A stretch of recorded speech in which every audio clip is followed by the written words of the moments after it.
I was going to give a lecture in Ephesus, Turkey.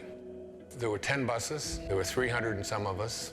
The buses all stopped, and we all went to go into the restrooms. And standing at the door, there's a man, an older man, and he's taking off pieces of sort of dirty paper, and he's handing them to us, expecting a tip. When he went to hand me the paper, I just moved away, and then I just walked through and was heading back to give a lecture on how to be a spiritual being. And when you move towards this thing called divine love, and you want to move towards egolessness and so on, there's sort of like a sequence that takes place. And the sequence is that first you catch yourself with thoughts that do not align with this place of divine love. You catch yourself in the sequence. And then the next part of that sequence is you go back and you correct the thought. So if you say it, you stop and you make the correction. And then you start checking your behavior. You realize, oh my gosh, I behaved rudely toward that person, or I wasn't considerate of that, or I judged that person.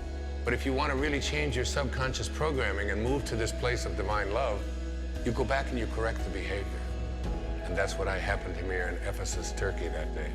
I had a very bad judgment about what was taking place there. It took me back to things that I probably thought and grew up with, and who is this guy doing there? Why should he be expecting a tip? And there's always people there. They're always trying to make a buck. And there's all of this endless kind of ego-based kind of non-compassionate thinking.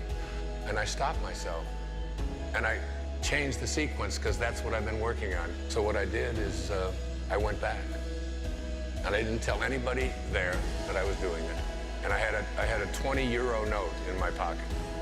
And I handed it to this man. And I thanked him for just the courtesy. Who knows what's going on? And maybe this is how he feeds his family of 12 children. Who knows? But it's like somebody asking you for money, you know, when you don't have to give money to everybody who asks you for it on the street, but you also don't have to judge them. You can always give a silent blessing and move along. But for me, it was important to correct the behavior because it then reinforced for me, and it also impacted the talk that I was going to give that day. Coming from a place of compassion is really about loving yourself. It's about forgiving yourself. It's about being open to miracles. Every cubic inch of space is a miracle, and everyone in it, I say, is a miracle.